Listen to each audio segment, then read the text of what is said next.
multiplied by the speed of decision, multiplied by the speed of action. Now, the reason it is multiplied is because if one of them is zero, the value is zero. And companies have been working through that. And what we found is countries and companies that follow this have a disproportionate market value. Now, as you think about industrial manufacturing, the big question is operational sovereignty. If I do something, and right before we came out here, had a nice conversation that said, do I own my data or does it live somewhere else? It can be a big challenge. The second piece is technology is core part of manufacturing. And if my processes cannot be designed in one place and used all over the world, I run into issues. And I'll give you an example. A client of ours has a facility in China, 400 million of revenue created. They have 210 people, 10 people on the line, 200 running AI. The same factory at a different northern hemisphere location has 1,000 people, 10 people are writing reports, and the other 990 are on the line. What we want to be, if India is going to drive this, is on the 210 side, not on the 1,000 side. Yeah. And that is the structural difference, both on the speed side as well as taking advantage. Well, that's an important point that you make, and how do we prepare to make that transition and be ready for that is the question. But Sumant, let's address the energy question as well, and the state of Andhra Pradesh is also trying to address that question through renewable means. But, as we aspire for this 8% growth, as we aspire to become a $10 trillion economy, we will, of course, get to a $4 trillion economy shortly. How we need to think differently in terms of our energy mix as well, and what the imperatives are for states like Andhra Pradesh. Yeah, thank you, Shireen. Let me first comment a little bit about my own or our company's experience in Andhra Pradesh. We had not a very good time a few years ago, but I think when the current Chief Minister came in along with Lokesh, things just changed totally for us. The kind of responsiveness, the kind of welcome that they sort of gave us was so remarkably different from what we had been experiencing until that point in time, that it sort of totally changed our minds about the state, even though going into it we were quite skeptical because of our prior experience. And there were 2-3 things that happened, which I think goes to the way in which the current dispensation operates. One is that they came to us and they said, why don't you make Andhra Pradesh your home state? Right now we are based in Delhi. You don't have a lot of renewable energy capacity in Delhi or Haryana, obviously, right? So that can't be our home state. And that thought really appealed to me. It really resonated strongly with me. And I thought, Andhra has a lot of good natural resource. What it did not have was enlightened leadership, which it now has. And why should we therefore not think about exactly what they were telling us? And it took us a little bit of time to come sort of to accept that premise. But I think the more I thought about it, the more it made sense. And that's why we decided to put in all our chips into Andhra in a way, right? And I give full marks to both Lokesh and to the Honorable Chief Minister for that. The second thing is accessibility was phenomenal. Lokesh gave me his number. I'm in touch with him, and he, when you talk about speed, he responds very fast. So if you message him, he responds back to you definitely before the end of the day. Are you using an agent, by the way, or are you actually responding to messages yourself? So that's a good point. I'll sort of try to give a very difficult, complex message the next time, which may require some personal intervention. And then I'll get back to you and let you know what happens. But that is the second thing. The accessibility was really very good. And that's unusual in India. It's not very common. The third thing was not just the speed of responding to WhatsApp messages, but the speed of decision making. I think that was something that was also quite remarkable. And it's a very flat hierarchy. You talk to Lokesh, you talk to the Honorable Chief Minister, and you're pretty much, the decision gets made. And of course, it has to then be implemented, and all the proper documentation has to be done, and everything has to be checked out. But obviously, when the political side is pushing so hard, then the bureaucracy also tends to tends to, not always, but tends to fall in line as much as possible. So I think our experience, therefore, has been very positive. And that's why, we were looking to set up our ingot wafer line and for solar manufacturing. And we talked to many states, and many states are actually very unhappy with us for having gone to Andhra Pradesh, which I find is it's good for us when we go to Andhra Pradesh, but it's bad for us when we go to almost any other state now, because actually there's such competition now between the different states. It's actually quite interesting. So I think that's been our experience. The land has been allocated. We're now going to lay the foundation stone and get moving forward. And we're looking at what else we can do in the state. So I think that's really. Not answering your question. No, but I think you actually raised a very important point, because I think that's a relevant point, especially for people who are looking at investing in India as fresh investments, or even people who are looking at incremental investments.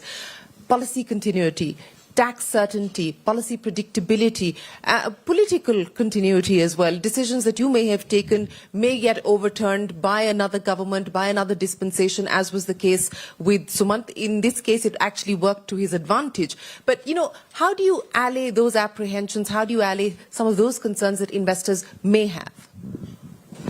I mean, that is a challenge for the entire political system. I mean, if you look at it globally, to be fair, I think the Indian political system definitely looks a lot better. Saying that, I believe that there's greater maturity now coming in, and it requires greater discussion. But behind, all the investments, we're talking about, X amount of dollars or Y amount of land that's required. But the most fundamental point is the number of jobs we're going to create. And that is the narrative that this time around, as a state, we're very focused upon.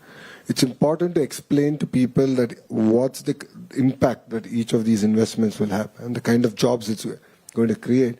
So you create a very strong momentum so that things cannot be overturned.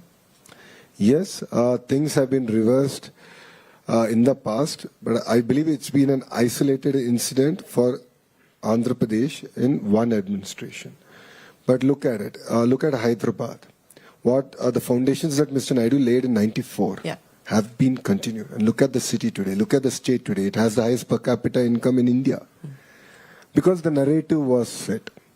So it's equally important for the politicians to not just look at this from an investment perspective, but also build a narrative so strong that whoever comes, I believe that there'll never be a change in Andhra Pradesh. India will be governing Andhra Pradesh for the foreseeable future. Saying that it's important to ensure that a strong narrative is there and we are able to convince people at every point as we go forward. And that's an important point that you make. So I just want to build a little bit on this narrative that you want to build on the back of the jobs that these investments will create. What's part of that package? Jobs, of course, will be one pillar, but what's part of the package that you're going to be communicating? Not just domestically, but internationally as well. No, see, as a state, we have a clear direction, right? We have the Swarnandhra mission, which is where we see Andhra Pradesh in 2047. So we have clear targets, we have clear sectors. We just spoke about manufacturing and the importance of, speed in manufacturing. I also believe that the way we have looked at it is a cluster-based approach. I've had opportunity to share that with you. And that's where we are working with Renew, and they've been supporting our initiative on a rapid prototyping center, which we want to bring in from Sydney and bring it into their ecosystem. So we are working on a very cluster-based approach where there's a tight integration between verticals and horizontals. Horizontal is education, certification, and so on and so forth. Verticals are all the different components and the players who are there, who make up the entire ecosystem, which I truly believe is missing in India as we speak. And that's why we are struggling with manufacturing. We are not at the pace at which we should be as a nation. And I believe the experiment that we are doing in Andhra Pradesh could be a model that can be replicated in India. Sanjay, I want to go back to the point that was just being made there by Lokesh about jobs and the importance of tying that up to the narrative of drawing in investments. There's a lot of concern around AI and what AI could do to jobs, but equally there's there's optimism around the kinds of new jobs that AI could perhaps create. We've seen that happen with YouTube. We've seen a whole creator economy blossom on account of the opportunities that has thrown up. But as we ready ourselves for this AI future, what will the imperatives be from your standpoint that we need to focus on? States like Andhra Pradesh, other states, India needs to focus on. I think that's a good point. Before I get there, I just want to answer one question which Sumanta raised, or the point there. He has Lokesh's number, I don't. But still, I'm going to get you to start a WhatsApp group now. The speed is still the same. I think the point is, I think the governance is working because of transparency and commitment to get investment going. And that's a good point in favor of what Andhra is able to pull off. To come back to your question, it's such an important point what Lokesh made and you made. I think AI needs to be deployed not only for business productivity, but for governance in the state. And I think that's an important thing we shouldn't lose sight of. And what do people want in society? They want good governance, they want jobs, they want better incomes. And I feel AI-powered governance is the really way forward. And I have 4 themes around there, which I'll call AI-powered, what I call Seva. The S stand for Sarkar. Run a better Sarkar. I think RGTS is a good example of what you do in Andhra, but I think to me that needs to become for every person in the state. Everybody should see I can reach out even without having a number, get my problem solved and find the right information. Second is E, which is e-safety or e-security. The biggest issue in the future would be that will be the challenges on cybersecurity and information and data. How do you ensure that AI is used to power that? The third is W, which is workforce. We need to have AI-ready workforce. We need to get our young children to use AI from a young age and teachers, so that we have that workforce ready from 5 years and 10 years from now. And third is what I call A is agriculture, health, mobility, but transform all these. Because we can improve productivity of agriculture using AI. We can transform health using AI. We can transform mobility using AI. Or urban development using AI. So I feel we need to get ready together as basically whether it is people who are creating applications or people like us or governance to do AI Seva, to really make a difference. If society is happy, if people are happy, if I earn more money, then I'm willing to believe and invest more time and energy. No, absolutely. That's a great point that you make. Technology for the sake of technology has no purpose. It has to be put to use for people. I'm going to get wrap-up comments from each one of you. And Jatin, let me start by asking you, since we're talking about the fast lane, investing at the speed of growth, you're a numbers man. So what is the one number that we should focus on from the state's point of view that they should get done? From state's point of view, not from cognizant point Both. It could be cognizant and what cognizant can do for the state. I think jobs is one thing, but I would say slightly differently. I think, as I mentioned, rebirth of services. I think what we should see is what we are getting to Vizag in terms of different services, newer services, which can run for another 25 years, which can create next set of entrepreneurs and next set of professionals that IT services creators started from here. So I think the key is not so much quantitative to your question, but qualitatively why the new services should come to Vizag. And I'll just take one more minute. The fear of, I can assure you people sitting in this room and watching that, take this fear of jobs around AI out. We have been here when package implementation first came, people said, you are doing all application development. If now there is SAP Oracle, who will come to you? When cloud came, we were managing millions of network elements, databases, and servers on premise. People said, who will come to you now for infrastructure management? Now it's cloud. So why AI should be different? Let's just take on. We have built an industry which has grown every year for the last 25 years. AI, I'm telling you, is a rebirth. It's a rejuvenation of the industry that we want to bank on. Well, so don't get carried away by the obituaries that are being written on account of AI, of many sectors and many jobs and tasks. So Ketu, your prescription for the road ahead. I think the simple prescription is, I think Lokesh said something really important. How do you build the ecosystem that can deliver on a particular vertical? So let me give you an example. I can go to Shenzhen and design a drone, get the software for it, scale it up, and launch it in 4 weeks or less. So the first thing is to decide which areas are you going to compete on. Now, what does it require? I'm a supply chain guy, so it's a pretty boring business. We go all the way from product design to planning to distribution to assembly to energy, and bring it all together. And then the last most important thing is talent. There is no shortage of talent in India right now. But the other areas, you have to decide that I'm going after this sector and I'm going to reduce the time. I would say anything that takes longer than 12 weeks to execute is too long. What used to be years is months. What used to be months is weeks. And what used to be weeks, Google has, I think they've changed the time clock. It's what, milliseconds, nano? I don't know what they did, but it runs faster. So those are what I would call strategic choices to make if you're going to take advantage of what you have. And we have seen it consistently that if you do that, the payoff is non-trivial. It's not a linear payoff model. It's an exponential payoff model. But Sumant? It's a choice. It is a choice. You're absolutely right. Look, my suggestion would be that while industries coming in, ecosystems being created, etc. That's all, of course, terrific. It's very critical. We need to have faster GDP growth, but the GDP growth also needs to be inclusive, and we need to make sure that we take people along.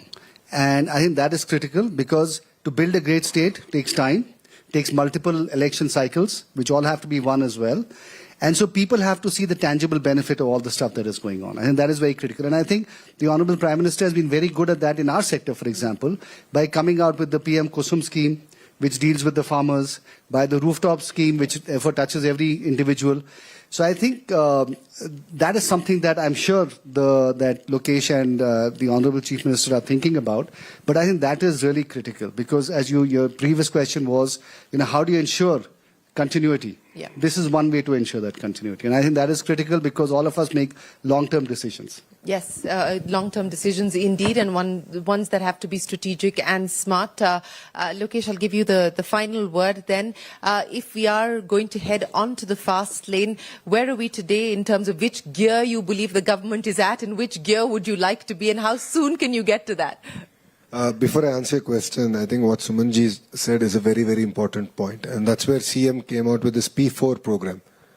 So in the past we had P3, a private-public partnership. Now add people to it. Yeah. Look at any developed country, right? The gap between the haves and have-nots is just growing.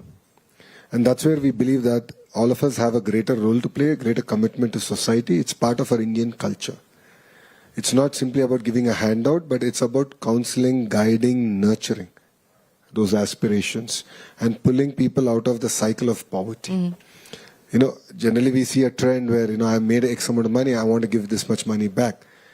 Yes, that is important, but more important is people committing time to pull people out of that cycle. So that's something that we are pioneering in the state of Andhra Pradesh, and it's a passion project again for our Chief Minister, Mr. Naidu. So as a state, coming back to your question, I believe we are still in second gear. I don't believe we are in the sixth gear. I see that my secretary has walked out on me now. But I believe this is the beginning. This is the new India. I believe that India can show the way. I believe that India can lead in clear sectors. And if India has to lead, states have to lead. And states like Andhra Pradesh have a very, very important role to play. And I keep telling my entire team, the group of ministers which I chair, that there is, if no risk, no reward and no story. We heard 3 stories today, and all this happened in 18 months because all of us together decided to challenge what the norm is. So that is the new Andhra Pradesh. So 5 years on, what would the Andhra Pradesh story look like? So the aspiration, so we have about 1,000 projects in pipeline now, and our focus, as all the leaders on the dais have said, is to focus on execution. This we believe will actually take us to the $500 billion mark in terms of GDP. So that is what I believe the true outcome by which we want to measure ourselves. And again, just to go back, as Sinhaji has said, it's important now to look at whether these fruits of these outcomes are actually translating down all the way to the farmer, to the housewife who's taking care of the house really well. We have to ensure that this translates to them. It creates improves the quality of living. and improves the per capita income.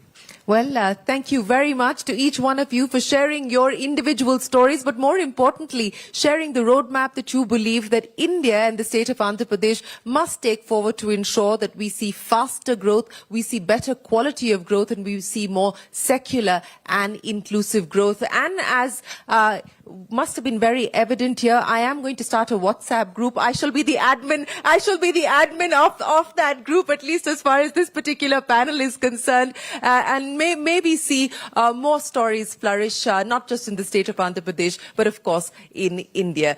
From all of us here, from Davos, from the Davos Dialogue and the Davos Debate, many thanks for watching. Stay tuned to CNBC TV 18. We'll be right back with you. The news continues.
Chandrika బతికే ఉంది.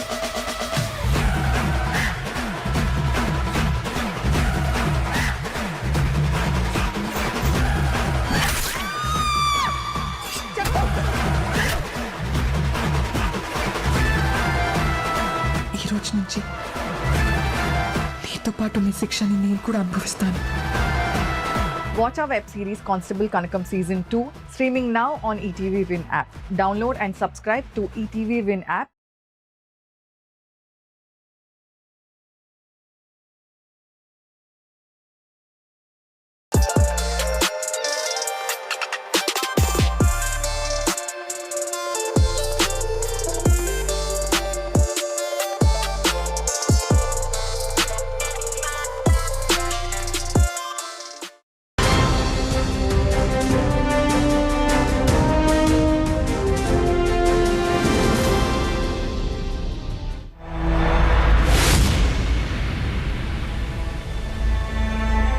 ఆయన తెలంగాణను ఆశించారు, ఆయన తెలంగాణను శ్వాసించారు.